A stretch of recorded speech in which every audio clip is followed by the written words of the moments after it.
ಈ ಕಾಂಗ್ರೆಸ್ ಸರ್ಕಾರಕ್ಕೆ ಮಾನ ಮರ್ಯಾದೆ ಅದರ ಅರ್ಥನೂ ಗೊತ್ತಿಲ್ಲ, ಅದು ಇಲ್ಲೂ ಇಲ್ಲ ಇವರಿಗೆ.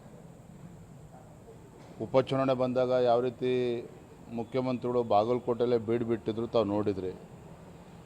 ಆಡಳಿತ ಯಂತ್ರ ಸಂಪೂರ್ಣ ಕುಸಿಬಿದ್ದಿರುವಂಥ ಈ ಸಂದರ್ಭದಲ್ಲಿ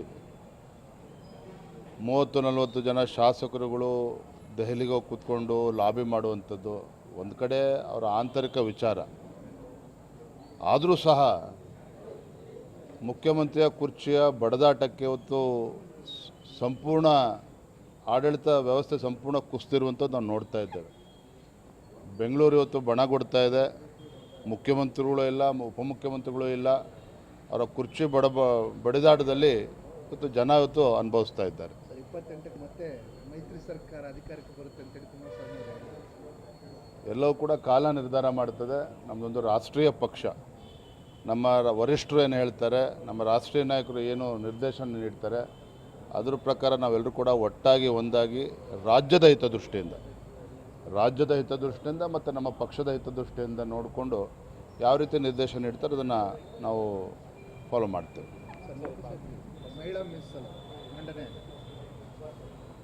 ದೇಶದ ಹೆಮ್ಮೆಯ ಪ್ರಧಾನಮಂತ್ರಿ ನರೇಂದ್ರ ಮೋದಿಜಿಯವರ ಒಂದು ಇಚ್ಛಾಶಕ್ತಿ, ಅವರ ಒಂದು ಸಂಕಲ್ಪದ ಪರಿಣಾಮವಾಗಿ 50%ಕ್ಕೂ ಹೆಚ್ಚು ಇರತಕ್ಕಂಥ ಮಹಿಳೆಯರಿಗೆ ಸಾಮಾಜಿಕ ನ್ಯಾಯದ ಜೊತೆಗೆ ಒಂದು ರಾಜಕೀಯ ಶಕ್ತಿಯನ್ನು ಕೂಡ ನೀಡಬೇಕು.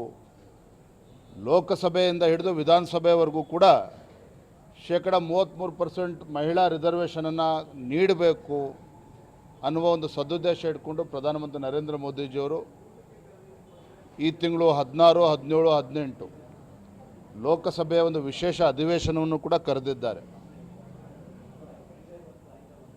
ಆ ಒಂದು ದಿಟ್ಟ ನಿರ್ಧಾರ ಈಗಾಗಲೇ ತೆಗೆದುಕೊಂಡಿದ್ದಾರೆ. ಅದನ್ನು ಅನುಷ್ಠಾನ ಮಾಡ್ತಕ್ಕಂಥ ನಿಟ್ಟಿನಲ್ಲಿ ಒಂದು ದಾಪುಗಾಲನ್ನು ಹಾಕ್ತಾ ಇದ್ದಾರೆ. ಮತ್ತು ಅವರು ಬಲವಾಗಿ ನಂಬಿರ್ತಕ್ಕಂಥದ್ದು ದೇಶ ಇವತ್ತು ಎಲ್ಲ ಕ್ಷೇತ್ರದಲ್ಲೂ ಕೂಡ ಮುಂಚೂಣಿಯಲ್ಲಿ ಬರಬೇಕು ಅಂತ ಹೇಳಿದರೆ, ಭಾರತ 2047ನೇ ಇಸ್ವಿಗೆ ಅಭಿವೃದ್ಧಿ ಹೊಂದಿರತಕ್ಕಂಥ ರಾಷ್ಟ್ರವಾಗಿ ಪರಿವರ್ತನೆ ಆಗಬೇಕು ಅಂತ ಹೇಳಿದರೆ ಮಹಿಳೆಯರ ಪಾತ್ರವು ಕೂಡ ಬಹಳ ಪ್ರಮುಖವಾಗಿರುವಂಥದ್ದು. ಹಾಗಾಗಿ ಒಂದು ರಾಜಕೀಯ ಶಕ್ತಿಯನ್ನು ಕೊಡಬೇಕು ಅಂತೇಳಿ ಒಂದು ದಿಟ್ಟ ನಿರ್ಧಾರವನ್ನು ಮಾಡಿದ್ದಾರೆ. ಇದರ ನಡುವೆ ಕಾಂಗ್ರೆಸ್ನವರು ಮಲ್ಲಿಕಾರ್ಜುನ್ ಖರ್ಗೆ ಆದಿಯಾಗಿ ಒಂದು ರೀತಿ ಇದು ರಾಜಕೀಯ ಗಿಮಿಕ್ ಅನ್ನೋ ಒಂದು ಹೇಳಿಕೆಗಳನ್ನು ಅವ್ರು ನೀಡಿದ್ದಾರೆ.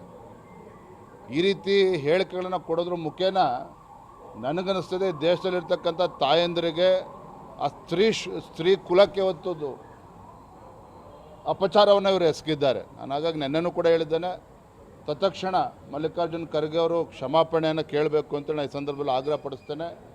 ನಾನು ತಮ್ಮ ಮುಖೇನ ಕಾಂಗ್ರೆಸ್ ಪಕ್ಷದ ಮುಖಂಡರು ನಾನು ಕೇಳೋದಕ್ಕೆ ಇಚ್ಛಪಡ್ತೇನೆ.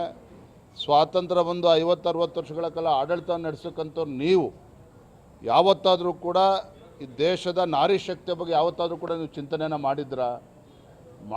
ಚಿಂತನೆಯೂ ಕೂಡ ಮಾಡಿರಲಿಲ್ಲ, ಮಾಡ್ತಕ್ಕಂಥ ಯೋಗ್ಯತೆಯೂ ಕೂಡ ಇರಲಿಲ್ಲ. ಆದರೆ ಇವತ್ತು ನರೇಂದ್ರ